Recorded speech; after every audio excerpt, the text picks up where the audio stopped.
এখনো ইতিহাসের পাতায় জলজল করছে। ইতিহাসের পাতায় সেই ইতিহাস এখনো জলজল করছে। তারা তাদের নেতা সাভারকর মুচি লেখা দিয়েছিল, আমি ইংরেজদের বিরুদ্ধে জীবনে কোনোদিন কোনো কথা বলবো না, আমি ইংরেজদের বিরুদ্ধে জীবনে কোনোদিন কোনো কথা বলবো না, ইংরেজদের হয়ে কাজ করবো। সেই ইংরেজের চার সন্তান আজ বসেছে আমাদের ভারতবর্ষের শীর্ষস্থানে। মোদী, অমিত শাহ, এরা হচ্ছে সেই ইংরেজের জারক সন্তান। তারা আবার বলছে আমাদেরকে বিদেশি, বলছে মুসলমানরা বিদেশি তাদের তাড়িয়ে দেবো। কিন্তু লিখিত ইতিহাস যদি আমরা লক্ষ্য করি, ভারতবর্ষে এই ভারতবর্ষের মালিক হচ্ছে ওনারা, যারা ভারতবর্ষের যুগ যুগ ধরে হাত দিয়েছে তোমরা। অতএব আমরা আর বসে থাকবো না, তোমাদেরকে 7 সমুদ্র 13 নদী পার করে আবার ইংল্যান্ডে পাঠিয়ে দেবো।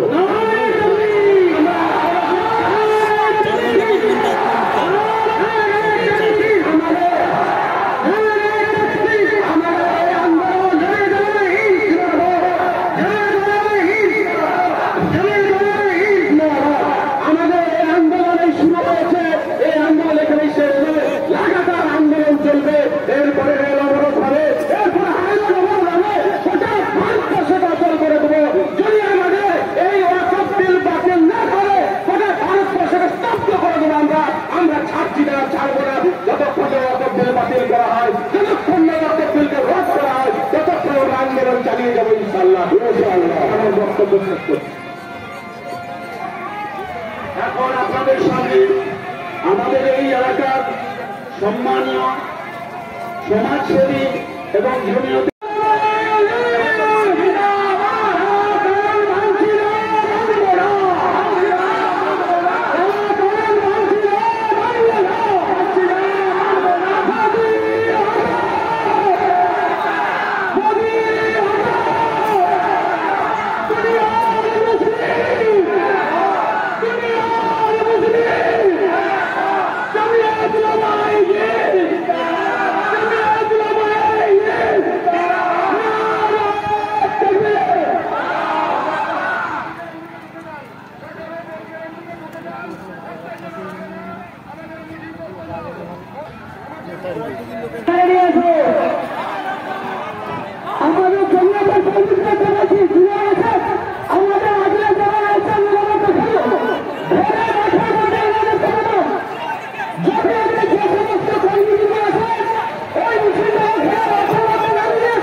সিদ্ধান্ত অনুযায়ী প্রশাসনের অনুমতি নিয়ে যেখানে আমাদের অনুমতি প্রদান করা হয়েছে সেখানে মিছিল শেষ করে এখানে মাঠের মধ্যে স্বেচ্ছাসেবক ভাইকে বলছি মিছিলটাকে মাঠের মধ্যে প্রবেশ করান। আমাদের অনুমতি, প্রশাসনের অনুমতি যে পর্যন্ত রয়েছে আমরা সেই পর্যন্তই মিছিল দিয়েছি। এবার আমাদের গেতসভা হবে ইনশাআল্লাহ। আমাদের জেলার নেতৃত্ব রয়েছে পৌঁছেছেন, জেলার নেতৃত্ব রয়েছে পৌঁছেছেন, তারা আপনাদের উদ্দেশ্যে মূল্যবান বক্তব্য পেশ করবেন। এর পরবর্তী আন্দোলন যেভাবে আপনারা ঠিক করে দেবেন সেইভাবে আমাদের আন্দোলন হবে।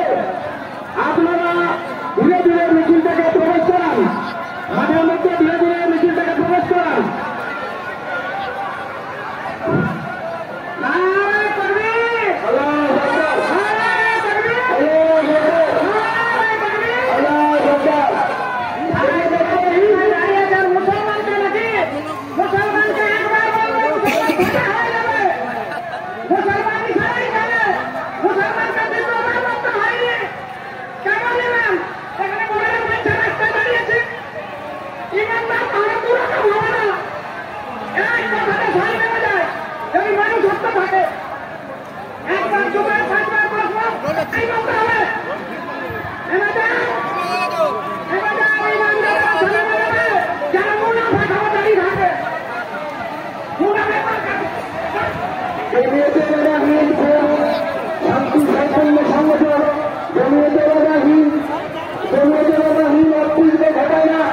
আমার ভাইরা বন্ধুরা, আমরা জমিয়তকে ভালোবাসেন, দেশকে ভালোবাসেন, প্রত্যেককে ভালোবাসেন, এখানে আছি।